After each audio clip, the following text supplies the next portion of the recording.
Merci d'être venu. Innovation, notre invité, Augustin de Romanet, d'avoir accepté notre invitation pour traiter sur les fonds souverains. Après les hedge funds, donc on traite aujourd'hui des fonds souverains. Les fonds souverains, je pense ça existe depuis, je dirais, plus d'une trentaine d'années, mais leur importance et leur utilité n'apparaissent qu'après la crise financière. Mais il y a beaucoup de questions qui se posent, notamment sur leur stratégie, leur objectif, leur rôle dans l'économie. Et nous remercions justement Augustin de Romanet qui va nous éclaircir sur ces questions-là, nous apporter son expérience et son savoir-faire sur le fonds stratégique, le fonds d'investissement stratégique, et en tant que directeur général de la Caisse des dépôts. Je laisse Pierre Casillac, que je remercie également d'avoir contribué à organiser cette conférence, présenter notre invité. Je te laisse. Alors, je vais être bref puisque notre invité a un emploi du temps, évidemment, que vous le comprenez, chargé, et il devra nous quitter vers 19h30. Donc je vais faire une introduction effectivement très brève. Juste en quelques mots, peut-être retracer la carrière brillante d'Augustin de Romanet, qui, après Sciences Po et l'ENA, a débuté sa carrière à la direction du budget, puis à Bruxelles et dans différents cabinets. Augustin, tu as ensuite occupé des postes de directeur de cabinet ou de directeur de cabinet adjoint auprès d'un certain nombre de ministres, Alain Lambert, Francis Maire, Jean-Louis Borloo, et du Premier ministre Jean-Pierre Raffarin. Tu as également été secrétaire général adjoint de Jacques Chirac. Tu as fait deux passages dans le privé, le premier chez Odo Corporate Finance, là où nous nous sommes rencontrés, puis chez CASA, donc Crédit Agricole SA, en tant que directeur financier. Et tu as rejoint, donc tu as été nommé directeur général de la Caisse des dépôts en mars 2007. Et tu es parallèlement président du FSI, donc Fonds stratégique d'investissement. Alors plus personnellement, tu es, je crois, passionné de lecture, féru d'histoire. Tu connais, comme le disait Virgile, le dessous des choses. Tu es un catholique convaincu, je crois que c'est très important. Et comme le dit de toi l'ancien ministre, donc Alain Lambert, tu es une sorte de magicien de l'intérêt général. Et je crois que c'est à ce titre-là que nous allons être absolument passionnés par ce que tu vas nous dire sur les fonds souverains et les investisseurs de long terme. Donc pour reprendre le titre de l'exposé, prédateur, sauveur ou dupe. Augustin, je te cède donc la parole. Merci beaucoup, Pierre. Merci au président Rachid Aboura de son accueil. Je vais vous dire, je me demande si je ne vais pas me mettre debout parce que là, aujourd'hui, j'ai l'impression d'être dans la fosse au lion. Et à la fin de la journée, ça va être plus dynamique que je me mette debout et puis ça va tous nous réveiller. Bon, alors, au fond, le défi, c'est donc d'essayer de vous parler en, disons, 35 minutes parce que si vous mettiez le pilote automatique, je pourrais vous faire un Paris-Tokyo, ça fait 9 heures sur le sujet, mais ce n'est pas l'objet de cette présentation. L'objet, c'est d'avoir un échange. Donc, Pierre, tu me coupes à 7h05, parce que sinon, je vais risquer de vous ennuyer. Bon, alors, la problématique des fonds souverains, elle se présente aujourd'hui de façon radicalement différente de celle qui était celle des années 2006-2007. Et d'ailleurs, le titre du Monde diplomatique auquel vous avez emprunté l'exergue de votre invitation était celui d'un article de 2008 qui se préoccupait du rôle éventuellement néfaste et prédateur des fonds souverains. Et les choses ont bien changé depuis. Je vais essayer de vous montrer pourquoi et comment. Lorsque, en 2007, j'ai rejoint la Caisse des dépôts, le 8 mars, je n'étais pas capable de vous dire en 30 secondes au journal de 20 heures à quoi servait la Caisse des dépôts. En un mot, la Caisse des dépôts change à chaque génération. La définition de la Caisse des dépôts, qui est donnée par le législateur, c'est un groupe public au service de l'intérêt général et du développement économique. Ça veut dire quoi ? Ça veut dire que nous sommes un groupe à la fois établissement public et qui a le droit et même le devoir d'avoir des filiales. Donc nous sommes Janus, nous sommes à la fois public et privé, et puis nous avons le devoir de servir l'intérêt général et le développement économique. C'est-à-dire que nous sommes à la fois mandataires de l'État pour des missions de service public, et puis nous devons exercer nos métiers dans le cadre de l'investisseur avisé pour ne pas enfreindre les règles de la concurrence bruxelloise. Et la Caisse des dépôts a ce site particulier qu'elle a une grande liberté de manœuvre et qu'au fond, elle s'adapte à chaque génération. Chaque génération a ses propres problèmes. En 1815, elle avait été créée parce que l'État ne pouvait plus emprunter, Napoléon ayant piqué dans la caisse. Donc la mission initiale de la Caisse des dépôts, c'était de restaurer le crédit public. Et puis progressivement, elle a rempli des missions pour le compte de l'État, diverses et variées. Par exemple, en 1821, elle s'est vue confier l'indemnisation des colons de Saint-Domingue, puisque Louis XVIII a constaté que l'île était indépendante de fait depuis 20 ans et que les colons de Saint-Domingue avaient perdu beaucoup d'argent, il fallait les indemniser. On a géré des dossiers d'indemnisation jusqu'en 1908. C'est un petit exemple, mais en gros, l'État fait tout et nous le reste. Quand il y a une mission un peu compliquée, l'État nous les confie. Plus sérieusement, donc 1815, c'était le crédit public. 1850, on a construit des chemins de fer. 1880, on a construit des écoles primaires. C'est le plan Jules Ferry. 1929, on a acheté des actions. C'était la nécessité de pallier les effets de la crise. Dans les années 50, la priorité de la Caisse des dépôts, c'était le logement social. Dans les années 60-70, c'était le développement local avec la création de la CAECL, qui est devenue Crédit Local de France, qui est devenue Dexia. Et puis, dans les années 80, l'intérêt général, c'était de financer le déficit public. Donc, on a créé des activités de marché au sein de la DABF, qui a fait de la Caisse des dépôts un acteur très important de la place de Paris, qui a détouré, entre guillemets, ses activités financières au sein d'Ixis dans les années 97-98. Et puis, très vite, la Commission européenne aidant, nous avons constaté qu'il n'était pas possible d'avoir au sein d'un établissement public des activités concurrentielles. Donc on a été obligé de faire Xis, et puis ensuite Xis a été apporté aux caisses d'épargne. Et si je vous fais toute cette petite histoire de la Caisse des dépôts, c'est parce qu'au milieu des années 2000, la Caisse des dépôts a divorcé des caisses d'épargne, elle a vendu Xis aux caisses d'épargne, 7 milliards d'euros. Et donc lorsque j'étais nommé en 2007, je n'avais pas de plan stratégique, il n'y en avait pas eu depuis 1982. La maison était riche, était prospère, mais n'avait plus de stratégie. Elle avait perdu son directeur général qui était mort en charge. Alors vous allez me dire quel est le rapport avec les fonds souverains. Vous aurez raison. Sauf que la première chose qui m'a frappé, c'est que nous étions une maison très riche et que tous les patrons du CAC 40 venaient me voir les uns après les autres sur le thème « J'aimerais que vous soyez à notre capital parce que je n'ai pas d'actionnaire de long terme à qui serrer la main. Je passe ma vie à courir le monde pour aller voir les analystes, leur demander de rester à mon capital, mais je ne sais pas serrer la main de mon propriétaire. » Pour employer un belgicisme. Je n'ai pas de propriétaire à qui serrer la main. Et donc là, je me suis dit, au fond, est-ce que ça n'est pas la mission de la Caisse des dépôts que d'être un actionnaire de long terme qui autorise le chef d'entreprise à prendre des risques pour innover, pour faire de la recherche, pour créer des emplois et pour savoir que si pendant 10 ans, il fait une recherche sur le véhicule électrique, il n'aura pas des fonds de pension qui vont vendre son titre au bout de 2 ans parce qu'il n'a pas encore trouvé. Je cite le véhicule électrique parce que je ne vois pas comment Vincent Bolloré aurait pu faire une recherche sur un propre modèle de véhicule électrique s'il n'avait pas eu un actionnariat de long terme, qui est le sien d'ailleurs, puisque c'est l'actionnariat familial. C'est la même chose pour Michelin, c'est la même chose pour beaucoup d'entreprises qui font beaucoup de recherche. Et donc je me suis dit, au fond, notre métier, c'est d'être actionnaire de long terme. Donc notre identité, ça va devenir un investisseur de long terme.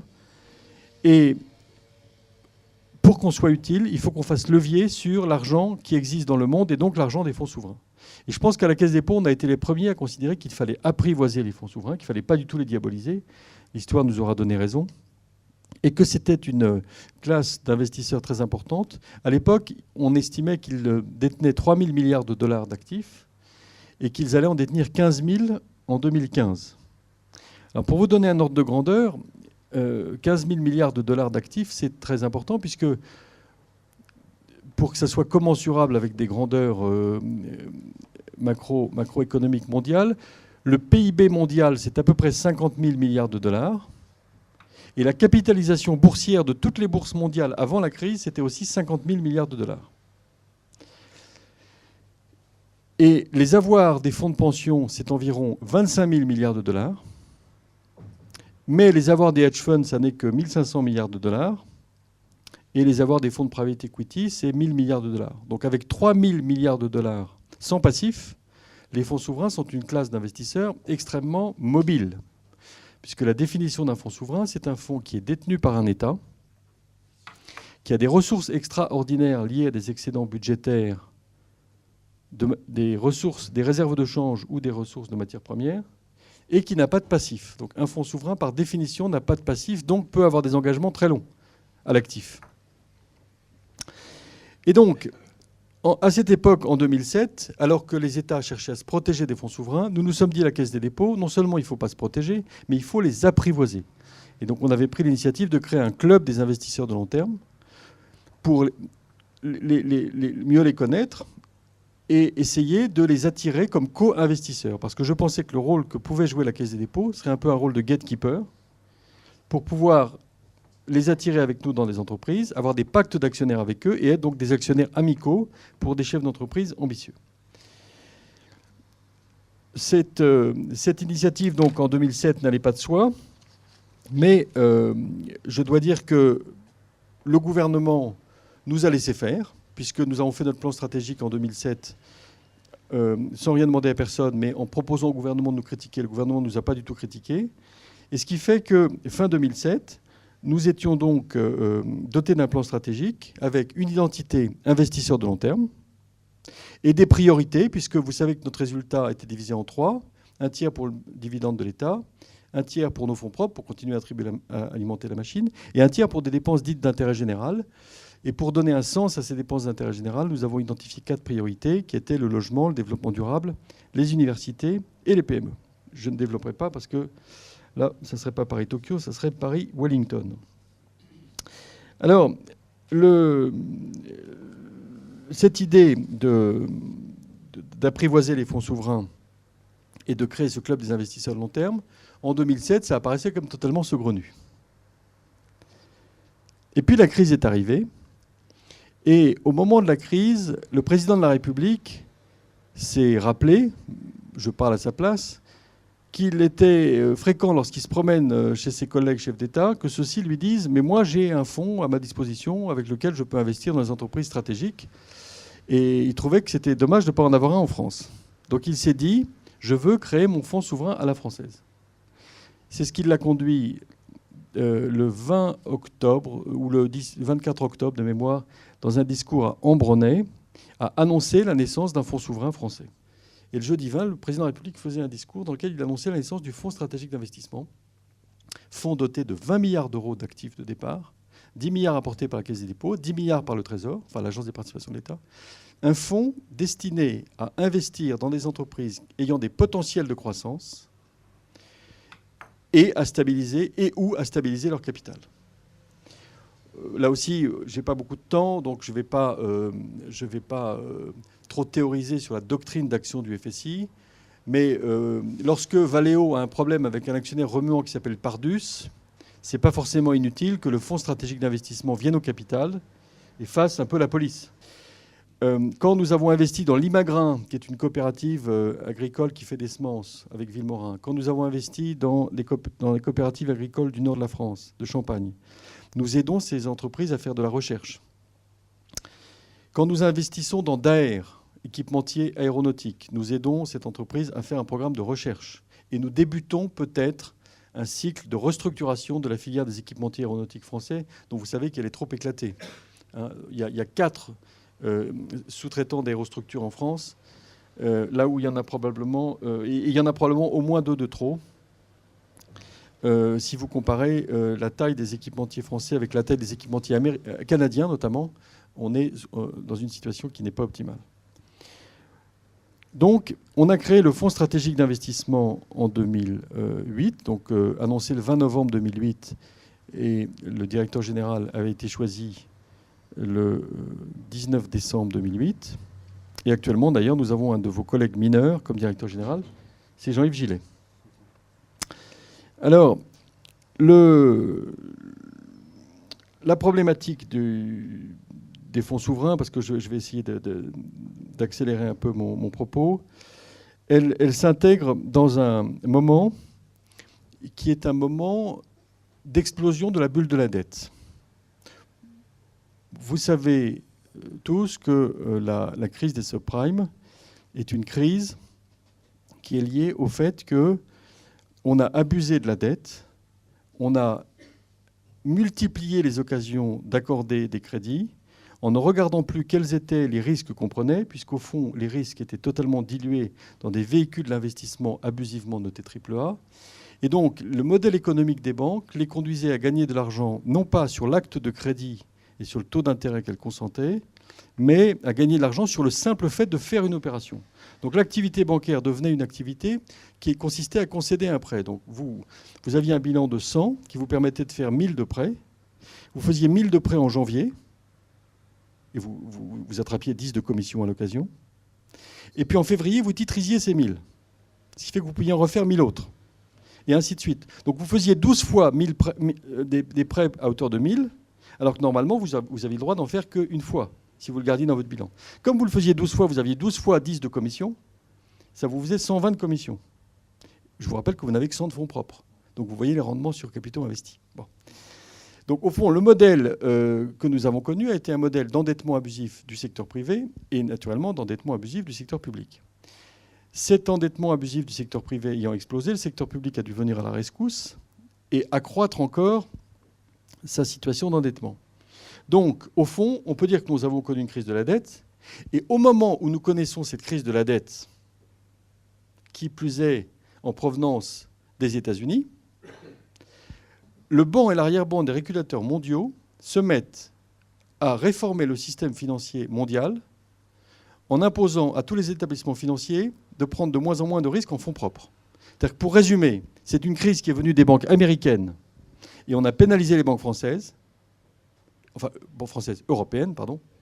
Et c'est une crise qui est venue d'un abus d'endettement venu des États-Unis. Et pour y pallier, la conséquence, c'est qu'on applique des règles dites de Bâle III et de Solvency II qui vont abusivement pénaliser les détenteurs d'actions. Donc, là où l'enjeu des 30 années qui se sont écoulées était un enjeu pour l'économie et les banques d'optimiser le traitement de la dette, je pense que l'enjeu des années qui vont venir va être un enjeu d'equity. Un enjeu d'equity dans de nombreux domaines. Si je prends l'exemple des PME, là aussi je vais être bref parce que je pourrais vous parler pendant des heures. Les PME françaises ont un problème structurel de fonds propres. Ce problème est lié au fait que la fiscalité française n'est pas très amicale pour les PME, est lié au fait qu'en France, nous n'avons pas de centre de décision financier en province, et donc pas d'élites financières locales qui sont capables de jouer un rôle d'accompagnateur et de fournisseur de fonds propres aux entreprises. Si vous comparez la France à l'Italie, en Italie, si vous habitez à Parme, à Turin, à Naples, à Rome, à Gênes, vous avez localement des fonds, des fondations souvent, et des banques qui sont puissantes et qui peuvent avoir une activité de haut bilan. En Allemagne, c'est pareil. En Allemagne, chaque banque régionale a autant de lignes de participation à elle seule que la Caisse des dépôts pour toute la France. La France ne favorise pas les transmissions d'entreprises en famille, puisque nous n'avons que 10% de transmissions en famille, là où c'est 50% en Allemagne. Et donc, nos entreprises moyennes, nos entreprises se créent. On a le record du monde de création d'entreprises. Donc, nous n'avons pas de problème de création d'entreprises en France. En revanche, nous avons un problème de croissance, c'est-à-dire que dès qu'elles atteignent 4 ou 500 personnes, elles se vendent à des grands groupes. Et en se vendant à des grands groupes, elles persévèrent dans l'être, mais pas dans le dynamisme. Ce qui fait qu'en France, nous avons un manque tragique de ce qu'on appelle les ETI, entreprises de taille intermédiaire. J'ai découvert un chiffre épouvantable il y a 2 semaines. J'ai découvert que le chiffre des ETI était tellement faible en France qu'au FSI, nous en avions déjà vu 55%. Je m'explique. 55% de celles qui étaient éligibles au FSI. En France, vous avez 4100 ETI. Donc les ETI, je vous rappelle, c'est les entreprises comprises entre 250 et 5000 salariés. En France, vous avez à peu près 300 groupes au-delà de 5000 salariés et 4100 entreprises entre 250 et 5000. Eh bien, sur ces 4100, si vous enlevez les entreprises qui ne sont pas éligibles au FSI, les entreprises immobilières, les entreprises de la finance, les entreprises de négoce, de commerce pour les particuliers, etc., il vous en reste 750. Et on en a déjà examiné 55%. C'est vous dire que le nombre de TI en France est un vrai enjeu. Donc, pour favoriser ces PME, on a besoin d'argent dans le capital développement. Or, aujourd'hui, les banques et les assurances ne font plus de capital développement. Ce qui veut dire qu'avec un montant annuel investi par le groupe Caisse des dépôts de 400 millions d'euros, nous avons quasiment 30 ou 35% de la part de marché de capital développement en France, ce qui me paraît extrêmement excessif.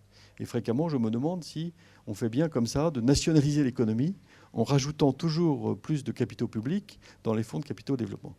Nous investissons de façon subsidiaire s'agissant des PME, puisque notre action s'exerce via 180 fonds d'investissement, dont vous devez connaître beaucoup d'entre eux, dont 80 qui sont des fonds régionaux. Nous nous attachons à développer des équipes régionales pour être plus proches des investisseurs.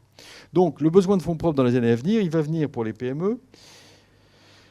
Il va aussi y avoir des très forts besoins de recherche. Vous savez quel est le mauvais classement relatif de la France par rapport aux pays développés. Il va y avoir aussi beaucoup de besoins en matière d'infrastructure. Et une récente étude publiée par McKinsey, ceux que ça intéresse peuvent aller sur Internet, ça s'appelle Farewell to Cheap Capital, montre que le besoin d'investissement dans le monde va énormément s'accroître dans les années à venir sous le double effet des pays émergents qui ont besoin de rattraper leur retard d'investissement et d'avoir un stock de capital qui se rapproche du nôtre.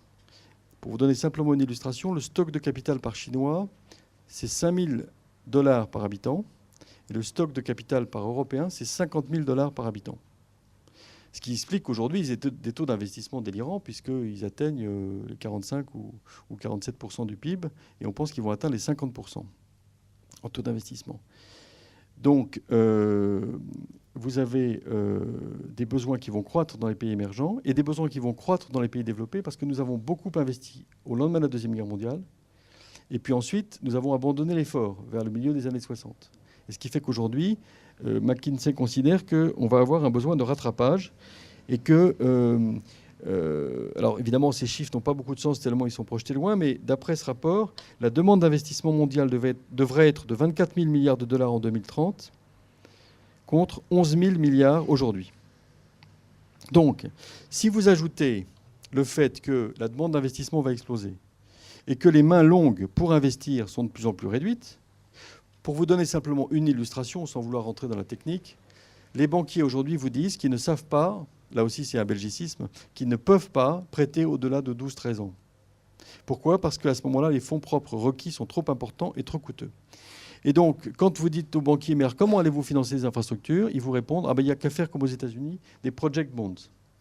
Mais notre système financier aujourd'hui n'est pas équipé pour avoir des project bonds, même si, comme vous l'avez vu, la Commission européenne a fait une proposition il y a quelques jours et a lancé une consultation pour essayer de lancer des produits financiers qui soient comparables à des project bonds.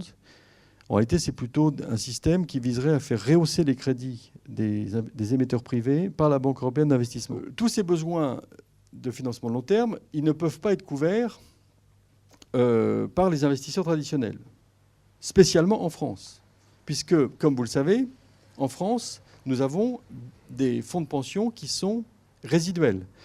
Si je prends simplement la part des actifs des fonds de pension suivant les différents pays, les fonds de pension néerlandais gèrent l'équivalent de 130% du PIB des Pays-Bas. Au Royaume-Uni, c'est 73%. Aux États-Unis, c'est 68%. Et en France, c'est 2%.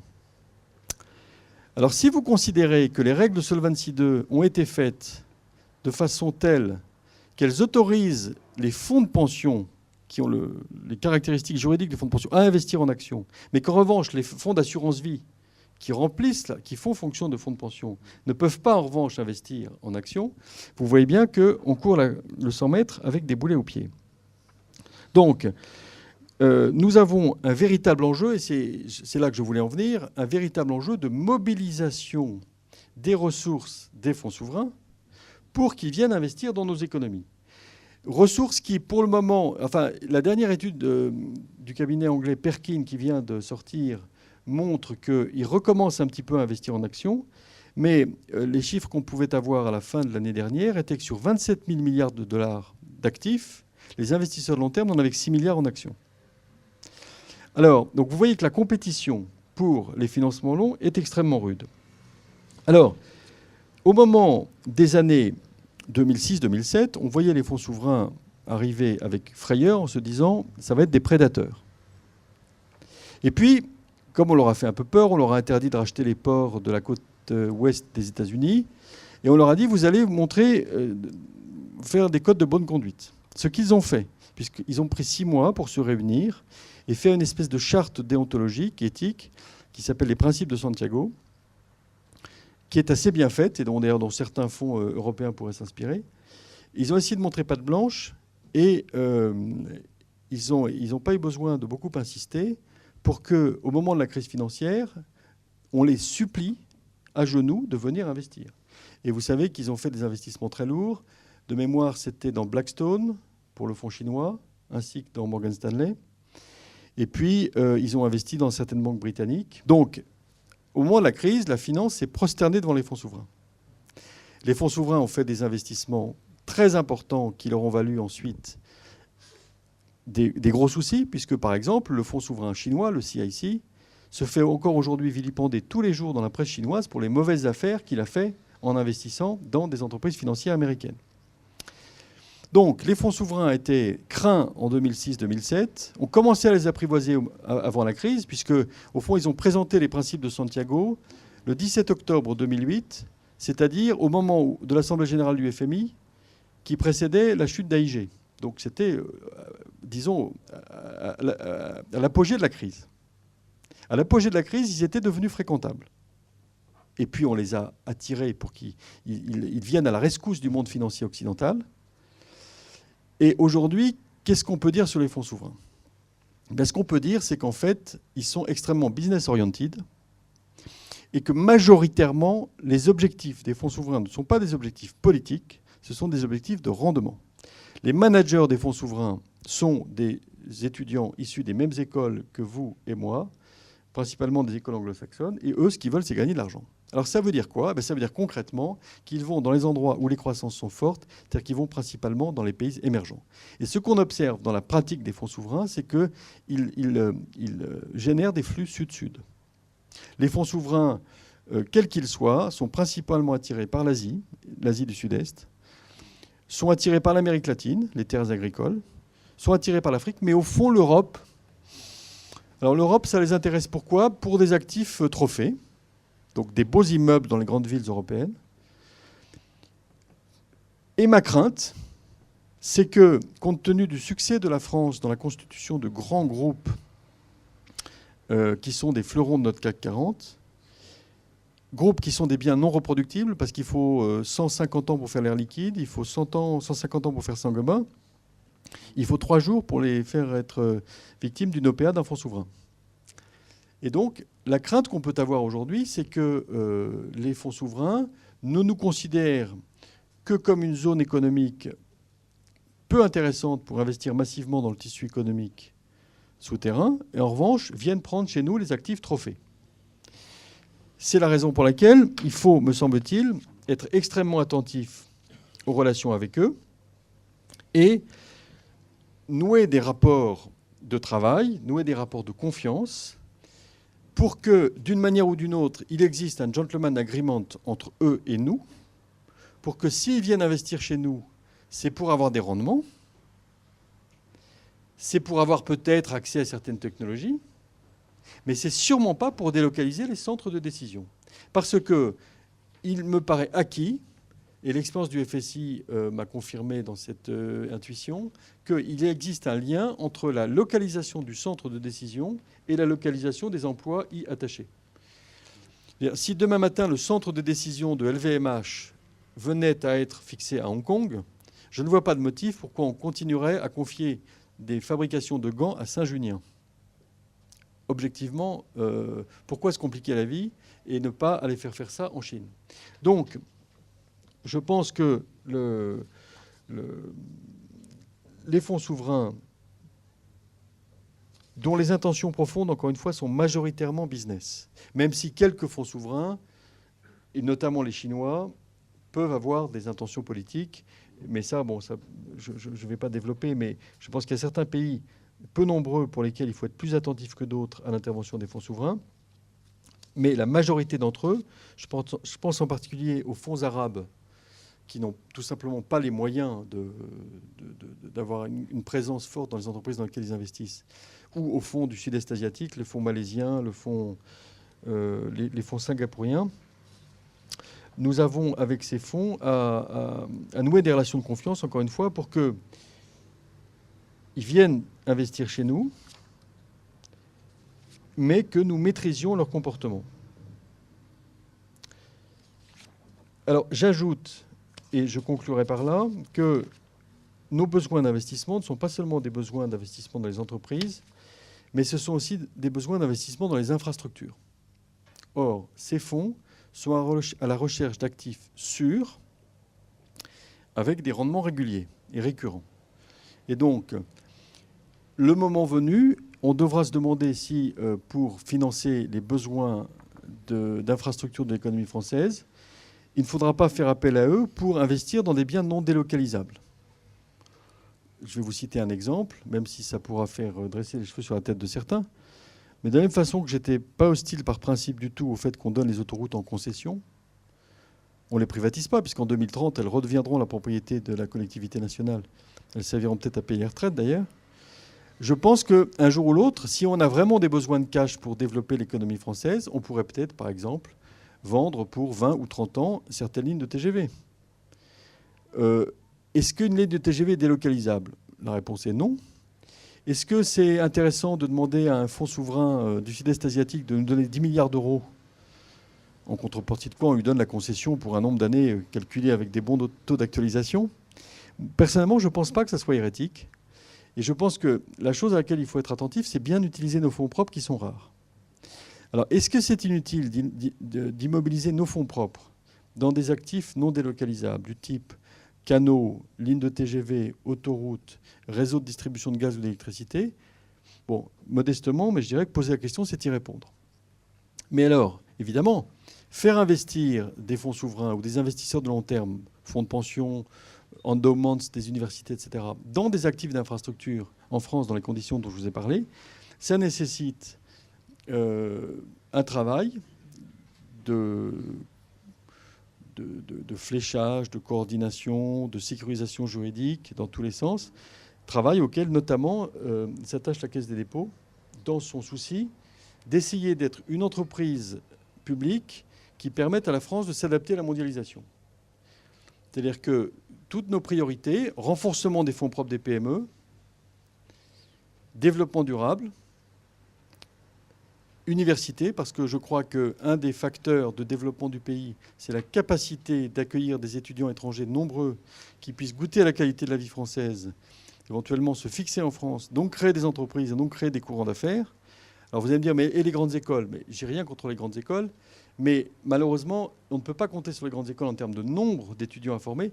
Je ne sais pas combien il y a d'élèves dans le groupe des écoles des mines, mais je pense que ça doit être 1400, 1500 maximum.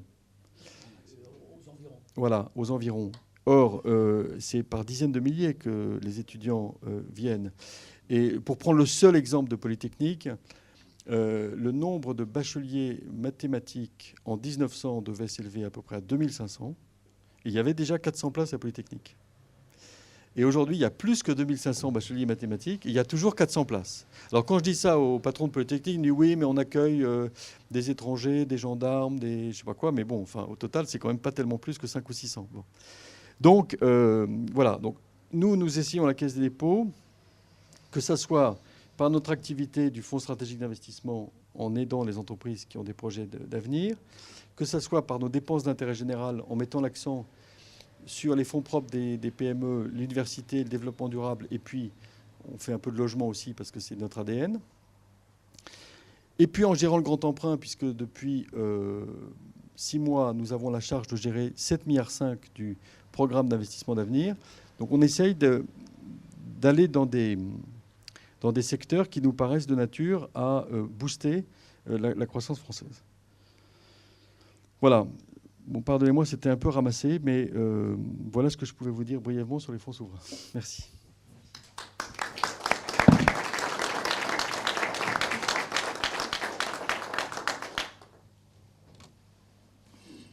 On passe la parole aux participants si vous avez des questions. Oui.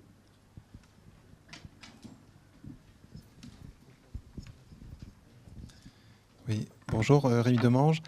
Je voulais savoir si dans les fonds souverains, vous faisiez une distinction entre ceux qui seraient... Enfin, si on peut faire une distinction, ils sont peut-être de différentes natures. Vous avez dit qu'il y avait effectivement les fonds asiatiques, il y a peut-être aussi des fonds, on parle de finances islamiques, qui ont peut-être effectivement eux-mêmes certains principes, une certaine stratégie, et peut-être qu'eux ont des stratégies différentes. Donc si vous pouviez peut-être expliquer cet aspect-là. Et puis, je voulais aussi savoir si d'un point de vue le fonds souverain français, si il limitait son périmètre d'action uniquement à la France, ou s'il pouvait lui-même aussi envisager d'investir dans du développement auprès d'autres pays ou d'autres sociétés pour des entreprises ou des pays qui seraient en fort relation commerciale avec la France. Alors, sur votre deuxième question, la réponse est oui. C'est-à-dire que le Fonds stratégique d'investissement, théoriquement, peut investir partout dans le monde. En pratique, s'agissant d'une filiale et de la Caisse des dépôts et de l'État, vous voyez bien que notre champ d'action légitime et naturel, c'est quand même la France. Mais si demain matin, on venait nous expliquer qu'il était important de prendre, je ne sais pas moi, une participation dans Siemens pour favoriser une alliance entre Siemens et un groupe français, on pourrait naturellement le faire. Mais à la fin de l'histoire, il faut qu'il y ait une seule raison d'investir dans une entreprise, et il faut qu'elle soit en lien avec les intérêts français. Alors, communautairement parlant, on ne peut pas dire qu'on se limite à la France, mais en pratique, c'est ce qui quand même nous mobilise, c'est de servir les intérêts français, vous voyez. Bon, quant à la typologie des fonds souverains, c'est très très très difficile à faire, ce d'autant plus que, contrairement à ce qu'on pouvait croire, comme je vous l'ai dit, ils sont très peu intrusifs en France. Ils sont très très peu intrusifs. Il n'y a pas très longtemps, je suis allé à Singapour pour essayer de leur proposer des investissements dans des très belles entreprises françaises. Et en réalité, ils avaient quasiment arrêté d'investir en Europe, craintifs qu'ils étaient de la situation de l'euro. Donc en fait, ils regardent les fonds souverains, quels qu'ils soient, sont très peu intrusifs. Le seul moment où on a eu l'impression peut-être qu'ils étaient intrusifs, c'était au moment où il y a eu des discussions sur Areva et où le fonds chinois a considéré que c'était une humiliation de la part du gouvernement français de ne pas le faire rentrer chez Areva. Surtout qu'en parallèlement, on a fait rentrer le fonds koweïtien, qui lui-même s'est flatté auprès de tout le monde d'être admis au club des investisseurs civilisés. Mais ça m'est difficile de vous faire une typologie des investissements des fonds souverains parce que, en fait, on les voit très peu sur notre terrain de jeu. On ne les voit jamais en compétition pour des investissements en France. Encore une fois, le cas d'Areva est un peu atypique. Quant à la finance islamique, ça n'a jamais été un problème. Quand un fonds du Moyen-Orient veut acheter un immeuble à Paris ou veut investir dans une entreprise française, on n'a jamais de problème avec la finance islamique.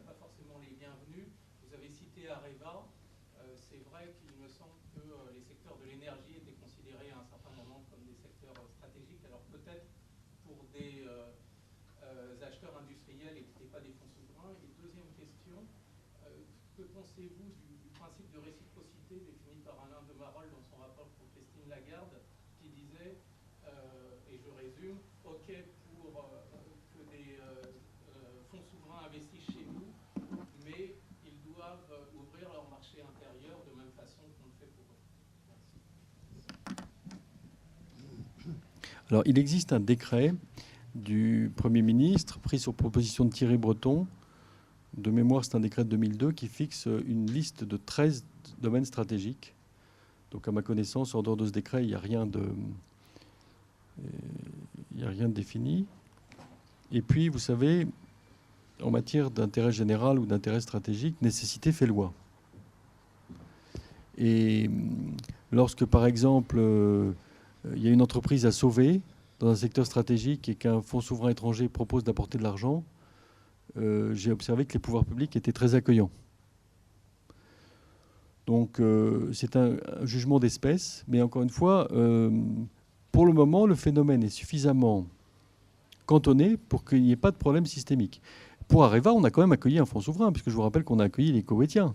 Alors on n'a pas accueilli les Chinois, mais on a accueilli les Koweïtiens. Donc, pour le moment, la question est quand même pas du tout prégnante, si vous voulez, sur l'envahissement des fonds souverains. Votre deuxième question, c'était ? Oui, la réciprocité. Alors, bon, il existe tout un tas de pays dans lesquels la réciprocité, en réalité, n'est pas un sujet. Je pense notamment à tous les pays du Moyen-Orient, où, au fond, on n'a pas beaucoup de motifs d'investir chez eux. Alors, le sujet principal, c'est la Chine. C'est vrai que les Chinois sont incroyablement fermés. Et nous-mêmes, à la Caisse des dépôts, nous négocions depuis 2 ans et demi la création d'un fonds franco-chinois pour les PME, où nous accueillerions de l'argent chinois en co-investissant avec eux dans des PME françaises qui feraient des activités avec la Chine. Et symétriquement, on devait investir en Chine avec des partenaires privés français à parité avec les Chinois. Et ce projet est bloqué depuis 2 ans parce que les Chinois ne veulent pas qu'on puisse investir en renminbi. Ils considèrent qu'on ferait une trop bonne affaire si on investissait en achetant leur monnaie sous-évaluée. Et donc, ils ne veulent pas qu'on puisse investir en renminbi. Et donc, le sujet de la réciprocité, c'est vrai qu'il est crucial avec les Chinois. Mais je ne vois pas qu'il se pose avec d'autres pays. En Malaisie, on peut investir comme on veut. Au Kazakhstan, on peut investir comme on veut. Voilà, donc Singapour, c'est pareil.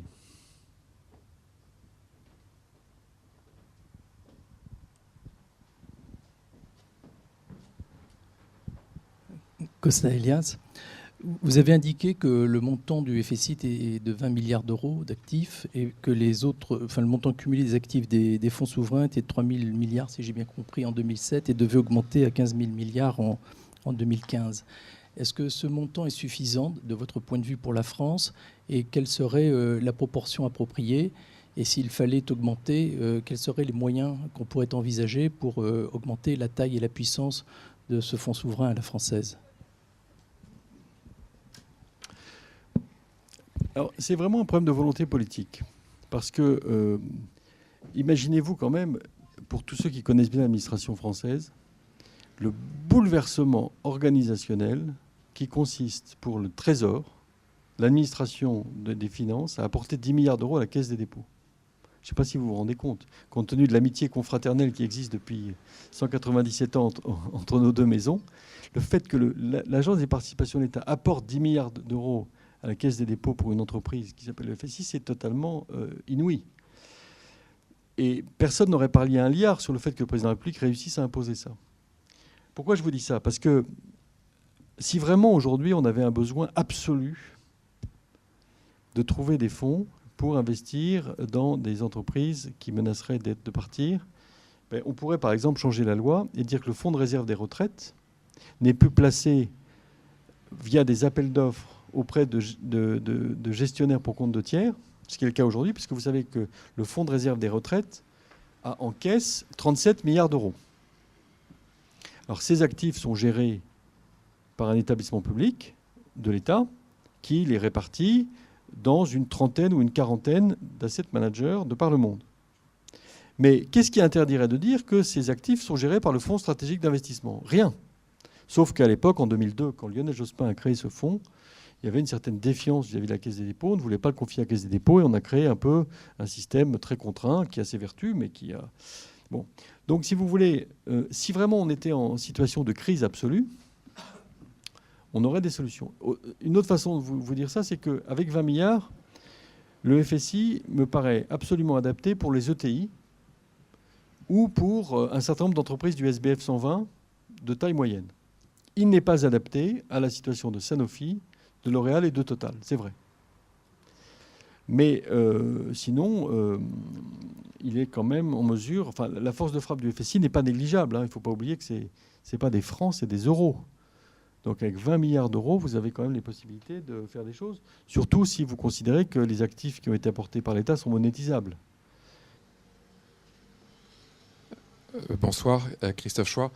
Vous avez évoqué le cas de les nouvelles réglementations Solvency II et Bâle III, en vous plaignant un petit peu de ces contraintes injustes, vu que la crise venait du surendettement américain. Beaucoup d'intervenants se plaignent de ces nouvelles réglementations, mais au fond, d'où viennent-elles, qui tient les ficelles et quels comptes ont à rendre ceux qui les édictent, ces règles? Alors, effectivement, les règles internationales dans le monde sont établies par un organisme qui a une légitimité démocratique et qui a des pouvoirs de gendarmerie, un organisme qui a une légitimité démocratique et aucun pouvoir de gendarmerie, et un organisme qui n'a aucune légitimité démocratique, mais beaucoup de pouvoirs de gendarmerie. Alors, qui sont ces trois organismes? S'agissant des règles du commerce mondial, vous avez l'OMC, qui est un organisme qui est issu des traités, qui a une légitimité démocratique et qui fait appliquer les règles. On peut discuter, mais bon. Vous avez le FMI, qui a une légitimité démocratique, qui édicte des règles, mais qui ne les fait nullement appliquer. Et vous avez le comité de Bâle, dont personne ne connaissait l'existence encore il y a 2 ans, qui a un pouvoir considérable sans aucune légitimité démocratique et qui fait appliquer les règles avec la plus grande sévérité. Donc, évidemment, tout ce que je vous dis est un peu schématique, mais ce qu'on peut dire, c'est que ces règles, en tout cas les règles du comité de Bâle, sont des règles qui sont issues, qui émanent des banques centrales et qui émanent de tous les fonctionnaires qui n'ont pas vu venir la crise et qui se sont accusés de ne pas avoir été suffisamment rigoureux. Donc, qu'est-ce qu'ils font? Ils doublent la dose. Et donc, les règles de Bâle 3 sont des règles qui visent à renchérir le coût de l'exercice de l'activité bancaire. Enfin bon, vous connaissez tout ça par cœur.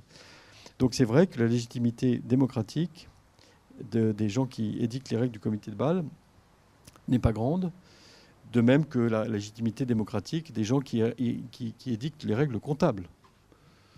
Pour ceux que ça intéresse, je vous renvoie à un article du professeur Jacquard dans l'expansion du mois de janvier dernier, qui démontre très bien comment on a connu 3 grandes vagues de règles comptables depuis 1850, et à chaque fois, on change les règles comptables pour faire plaisir à des professions, ou pour faire plaisir au monde de la finance. Les règles IFRS, c'est des règles qui permettent de distribuer des dividendes sur des profits qu'on n'a pas encore touchés. Mais quand vous pouvez mettre en compte de résultat des plus-values qui sont virtuelles, vous pouvez distribuer des dividendes sur des plus-values virtuelles. Donc effectivement, les rapports entre la finance et la démocratie sont un sujet passionnant.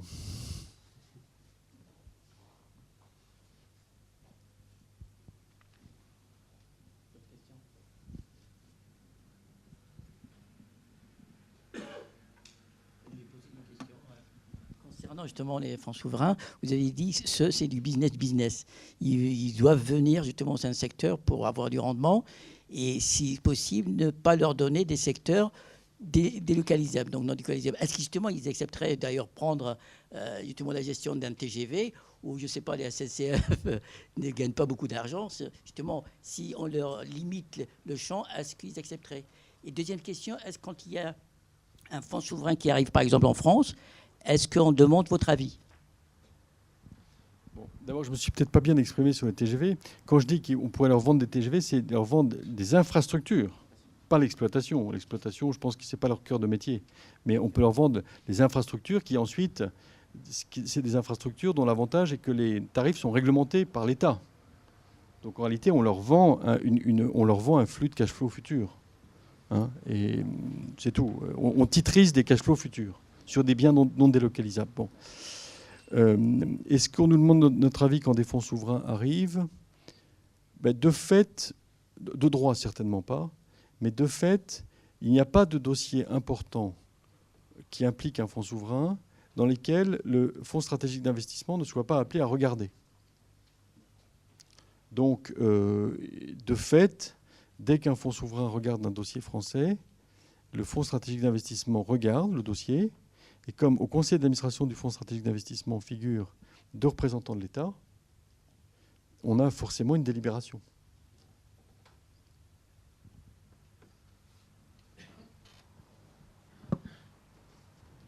J'ai peut-être une question sur la...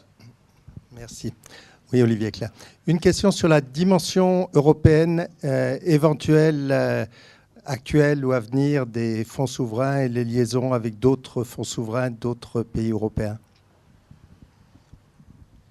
Alors, en Europe, on n'a pas beaucoup de fonds souverains.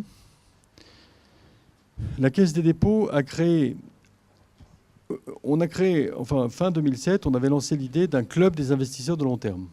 Et dans mon idée, il s'agissait de réunir les banques d'investissement de long terme de l'Europe et les fonds souverains des autres pays du monde dans un club unique qui permette de partager ensemble notre souci d'investir, notamment en actions. Et puis cette entreprise a été un petit peu contrariée par le fait qu'on a demandé aux fonds souverains purs et durs de se coordonner dans le groupe de Santiago. Ce qui fait qu'ils se sont dit, adhérer au club de la Caisse des dépôts, ça veut dire qu'on va nous imposer des nouvelles règles, donc on n'en veut pas. Mais ça nous a quand même permis de créer notre club à nous, qui comprend la Banque européenne d'investissement, la Caisse des dépôts italienne, la KfW allemande, qui est un peu l'équivalent de la COFAS et d'Oseo en Allemagne. On a dans notre club Mubadala, le fonds d'Abu Dhabi, la Banque de développement de Chine, qui est une banque à 600 milliards de dollars de bilan, la Banque de développement de Russie, la Caisse des dépôts du Québec, le fonds de pension Homers, qui est un fonds de l'Ontario, et puis la Caisse des dépôts et de gestion du Maroc, une banque turque, et j'en oublie peut-être une ou deux. Et donc le club que nous représentons pèse 3 000 milliards de dollars. Et avec ce club, on a déjà créé 2 fonds d'infrastructure, un fonds qui s'appelle Inframed pour les infrastructures du sud de la Méditerranée, et un fonds qui s'appelle Marguerite, qui est le premier fonds d'infrastructure en Europe pour les 27 pays de l'Union, fonds dans lequel la Commission européenne a investi. Pour ceux que ça intéresse, le siège de ces 2 fonds est à Paris. Et donc on commence à créer une espèce de petit cluster de fonds d'infrastructure à Paris. Alors, en Europe, comme vous le voyez, nous avons principalement des banques de développement ou des fonds de pension. Le fonds souverain norvégien n'adhère par principe qu'à très très peu d'associations ou de regroupements. Et ils gèrent dans leur coin leurs 600 milliards de dollars, sachant qu'ils demandent à ce qu'on leur verse leur argent tous les mois seulement, parce que sinon, au moment où le pétrole était très élevé, ils recevaient 1 milliard de dollars par semaine et ils ne savaient pas comment le placer. Donc eux, ils ont une problématique particulière.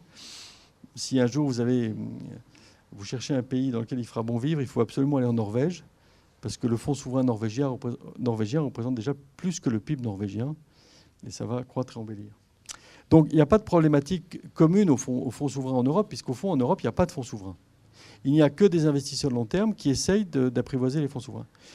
La petite fierté qu'on a eue, c'est de voir que maintenant, lorsqu'on se retrouve notamment au forum de Davos, on se qualifie tous mutuellement d'investisseurs de long terme. C'est-à-dire que le nom générique d'investisseurs de long terme qu'on a donné à notre club est maintenant le nom que retiennent les fonds souverains pour se qualifier eux-mêmes. Ils sont contents d'être un peu banalisés et d'être considérés comme des acteurs de la finance qui peuvent avoir une utilité en tant qu'ils ont en partage avec nous le souci du long terme. Donc, voilà, on est en train de créer une petite, comment vous dire, une petite communauté d'intérêt, une petite communauté d'affaires. On a d'ailleurs des problèmes qui ne sont pas toujours différents. Vous voyez, par exemple, lorsque je parle au fonds souverain d'Abu Dhabi, j'ai le même problème d'indépendance vis-à-vis de mes autorités politiques. Parce que quand je dois résister au ministère des Finances qui veut prendre dans la caisse, mon collègue d'Abu Dhabi me dit qu'il doit résister à l'émir qui veut prendre dans la caisse. Donc on peut partager nos expériences de résistance aux pressions politiques. Donc on a plus de points communs qu'on ne croit. Christophe Couturier, vous avez indiqué que les fonds souverains ont comme première priorité le rendement. Est-ce que le FSI a d'autres critères, notamment des critères extra-financiers? Il a été rappelé en introduction que vous aviez vous-même des valeurs. Et donc, est-ce que vous pouvez nous en dire un petit mot? Oui, absolument. On essaye de vraiment mettre l'accent sur l'investissement socialement responsable. On a recruté un conseiller social au FSI, qui est l'ancien patron des ressources humaines de Thales, qui s'appelle Yves Barou, qui anime le réseau européen des directeurs des ressources humaines. Moi, personnellement, j'y crois beaucoup. Vous voyez, dans un monde idéal, on ne devrait investir que dans des entreprises qui se préoccupent du long terme, qui se préoccupent de renouveler les installations défaillantes, qui se préoccupent de la formation de leur personnel, qui se préoccupent de la succession du dirigeant. Vous voyez, parfois, de façon un peu humoristique, je dis qu'il y a un cours qui est très facile dans une école de management, c'est le cours sur la succession des dirigeants. Vous avez le cas exemplaire du dirigeant qui sélectionne son numéro 2. Il en prend d'abord 9, puis 3, puis 1. Et ça se passe bien. Et la transition se fait sans heurts pour l'entreprise.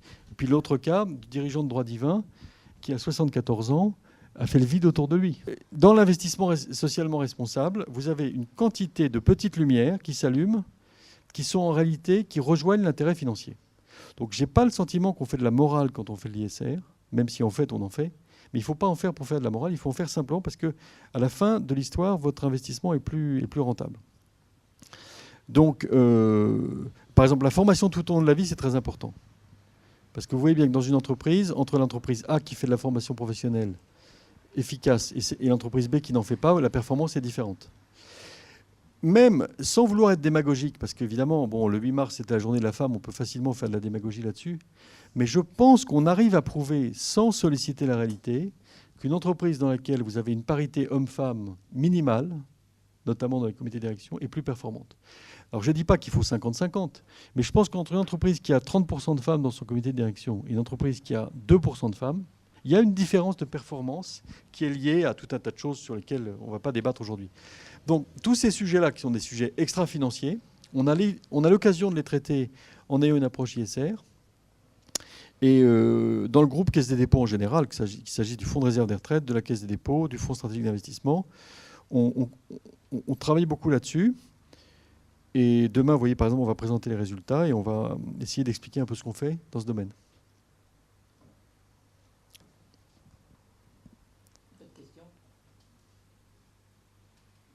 Un autre, je conclus quand même une seconde, sur l'actionnariat salarié, par exemple. Je vais vous citer un exemple et je conclurai par ça, parce que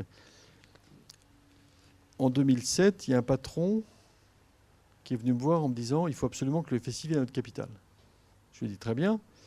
Et c'est quoi la structure de votre capital ?» Il m'a dit on n'a pas d'actionnariat salarié. Je lui ai dit « Pourquoi ?»